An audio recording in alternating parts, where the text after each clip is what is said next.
Okay, hello and welcome to this training on how to stop feeling anxious or how to stop feeling feelings that we don't want to feel.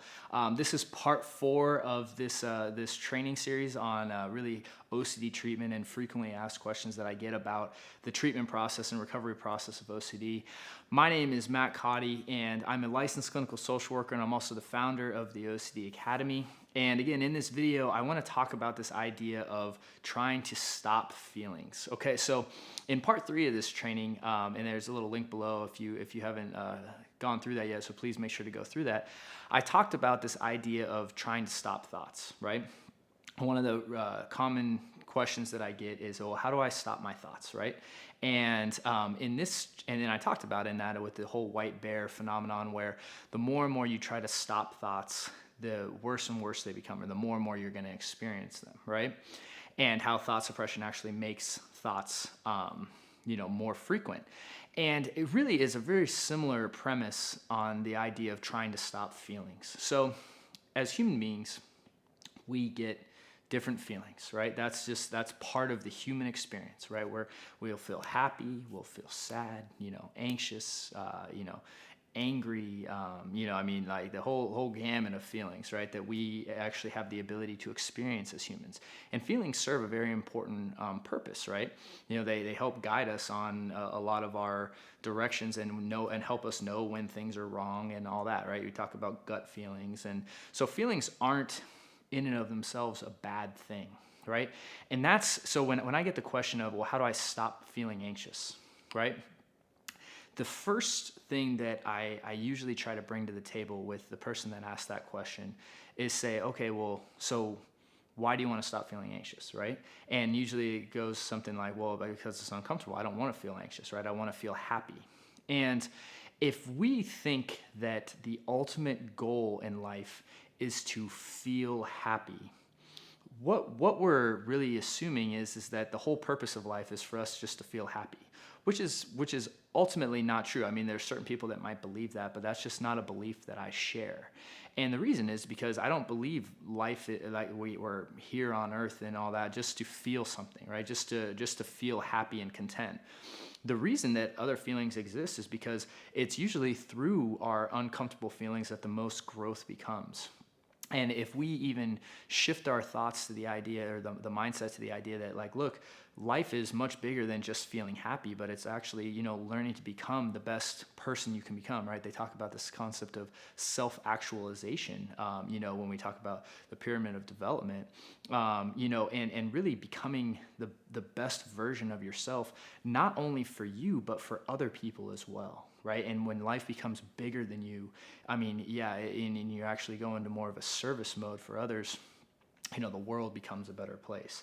And so, people think that if everyone was just happy, the world would be better. But being happy is oftentimes a very self-seeking and self-serving mentality, right? And so one of the things that I want to kind of address is this idea of like, okay, look, feeling happy is great. And there are many times that you're going to feel happy in life, but that's not the end all be all and ultimate goal of life, right? There's a much bigger picture at play.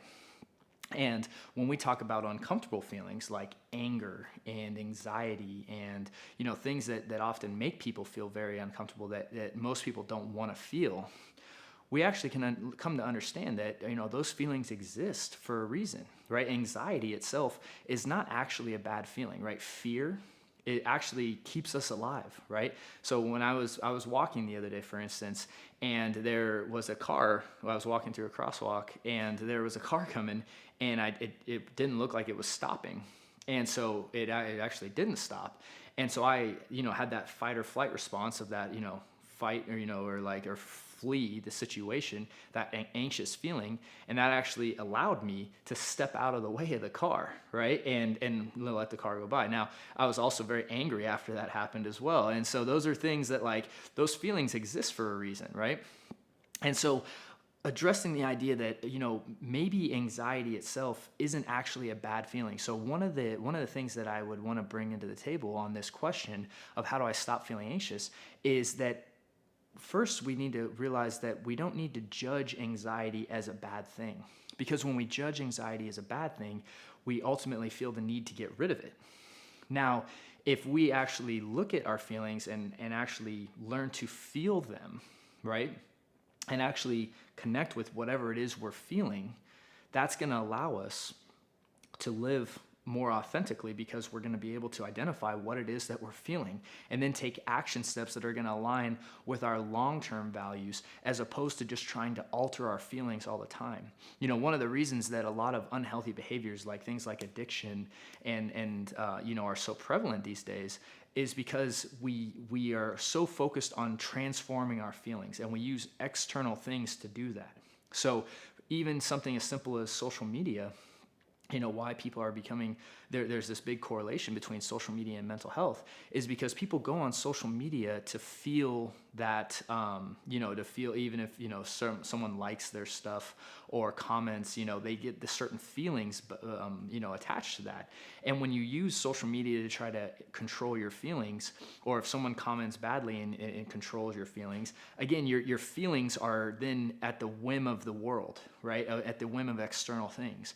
Where if we can learn to be more in control and more in tune with our feelings, we can actually make decisions that aren't so chaotic. So people that, use alcohol or substances to try to change their feelings, there's a reason that cycle exists, because the more those feelings come up, the more you have to try to change them, the more substances you have to use, right? And same thing with anxiety and fear and OCD, when we look at the parallels, is just because anxiety exists doesn't mean that we have to make it go away. In fact, making it go away usually leads to very negative consequences, right? It leads to us doing compulsions all the time. And more importantly, not learning to experience our feelings head on, and actually being in tune with what we're feeling, and looking at the bigger picture of things. So that was really the whole kind of premise of this particular training, is like, how do I stop my feelings? The reality is that trying to stop feelings actually ends up making them worse. Burying them down is not a healthy way to experience them. What we want to do is we actually want to learn to experience all the feelings that we have, and then realize that there may not actually be such thing as bad feelings, quote unquote, right?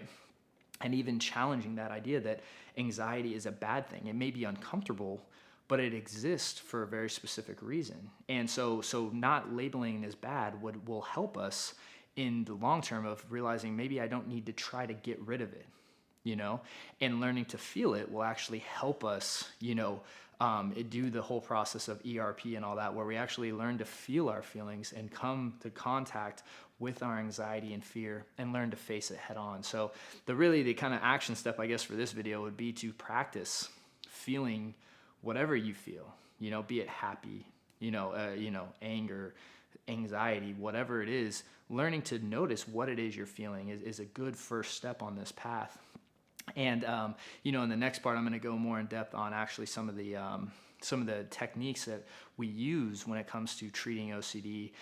But until that time, be sure to like and subscribe to this channel, as well as comment below. I love to hear back and learn about, videos you want, or trainings you want created, that I can look at creating in the future. As well as I do want to let you know that I do have some additional resources available on my website, completely free, that I have linked down below, different guides and things that you can start doing on your recovery process. So be sure to check those out. And, if you want, you can just go to www.ocdacademy.com for more information. And there's some links below as well that you can click on.